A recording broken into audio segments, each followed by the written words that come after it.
Assalamualaikum warahmatullahi wabarakatuh. Ketemu lagi dengan UGD channelnya para pinjolers. Untuk kali ini kita akan membahas tentang surat somasi yang dilayangkan oleh aplikasi-aplikasi pinjaman online, baik yang legal maupun yang ilegal. Tapi sebelum itu, silahkan support channel kami dengan klik tombol subscribe, like, dan share kepada media sosial Anda untuk dapat memberikan pencerahan-pencerahan yang bisa digunakan untuk menguatkan mental para buyer pinjol legal maupun ilegal. Langsung saja tentang somasi yang dilayangkan oleh aplikasi legal maupun ilegal kepada para nasabah yang gagal bayar. Sebelumnya kita bahas apa sih yang dinamakan somasi itu.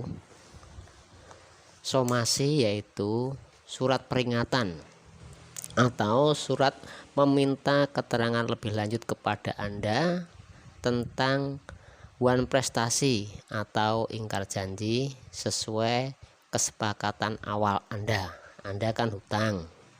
Anda di situ mencantumkan nama, KTP, data-data pribadi Anda, dan Anda menyetujui tentang syarat-syarat pencairan hutang. Di antaranya yaitu membayar sesuai jatuh temponya. Nah, masalahnya apa? Kadang karena keadaan dan karena mungkin situasi yang tidak mendukung untuk bayar tepat waktu, Anda merupakan nasabah yang gagal bayar. Disinilah aplikasi-aplikasi legal maupun ilegal itu memberikan atau memfotokan surat somasi kepada Anda, yang surat somasi tersebut ditandatangani oleh sebuah kantor hukum atau lembaga hukum yang mengatasnamakan itu. Nah, lalu bagaimana, Bang, kalau kita mendapat surat somasi itu? Baik, jawabannya adalah surat somasi itu wajar dari aplikasi legal ya. Kalau ilegal itu tidak berhak untuk mensomasi karena mereka tidak sah secara hukum. Karena yang legal itu sah secara hukum dan berbadan hukum serta berizin, maka itu wajar saja, dan itu sifatnya hanya sebagai surat peringatan tentang prestasi atau janji Anda karena Anda ingkari membayar tepat waktu. Lalu apa efek hukumnya? Efek hukum surat somasi yaitu biasanya setelah disomasi sekali dan disitu diberi jangka waktu tertentu, baik 7 hari maupun 14 hari, memberi kesempatan kepada Anda untuk menyelesaikan masalah, atau Anda memberikan keterangan kepada pensomasi yang memberikan somasi tersebut untuk segera menepati janji, yaitu membayar pinjaman Anda. Lalu pertanyaannya, apabila kita tidak bisa membayar bagaimana?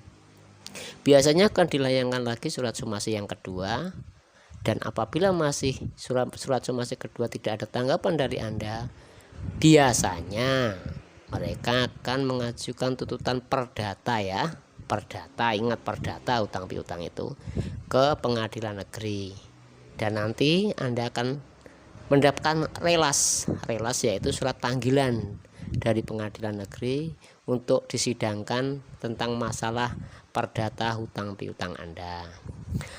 Lalu bagaimana, Bang, bila kita dipanggil? Kewajiban sebagai warga negara yang baik yaitu menghadiri sidang itu, karena yang memanggil adalah instansi yang berwenang yaitu pengadilan negeri. Lalu bagaimana, Bang, resikonya? Apa kita dipenjara dan lain sebagainya? Tidak. Hutang piutang resiko terbesarnya yaitu kalau hakim memutuskan untuk menyita barang sesuai hutang Anda, itu resiko terbesarnya. Tapi biasanya untuk pinjaman online kasusnya ini belum ada yang disidangkan. Ada sih beberapa aplikasi yang melayangkan somasi dan mendaftarkannya di pengadilan, tapi setelah relas ada panggilan sidang, nasabah yang gagal bayar datang, tapi yang mensomasi dari pihak aplikasi malah tidak datang. Nah, berarti somasi itu hanya sebuah gertakan saja. Ingat, hutang Anda berapa ratus juta sih? Kok sampai disidangkan? Berapa kali sih sidang yang akan dilalui oleh pensomasi itu? Waktu, tenaga, dan biaya berapa yang akan mereka keluarkan hanya untuk mengejar hutang Anda yang tidak seberapa? Jadi intinya, setelah dapat surat somasi itu, kalau bisa untuk aplikasi ilegal, usahakan untuk dibayar, dinegokan, baik nego bayar cicil maupun nego bayar pokok atau nego keringanan bunga dan denda. Itu saran saya, tapi selebihnya terserah Anda. Demikian, surat somasi tersebut berfungsinya untuk hanya mengingatkan tentang kewajiban Anda membayar hutang, ya. Ini untuk kasus hutang piutang. Nah, apabila disidangkan, Anda siapkan bukti-bukti bahwa Anda pinjam berapa, bunga dari aplikasi itu berapa, bahkan penawaran dari aplikasi itu bunganya sekian, tenor sekian, dengan fakta kenyataan yang Anda terima itu sinkron atau tidak. Hal ini berguna untuk Anda nanti membela diri di pengadilan apabila ditemukan indikasi aplikasi pinjaman online legal tersebut tidak sesuai dengan undang-undang yang berlaku ataupun tawaran-tawaran mereka saat menawarkan pinjaman pada Anda.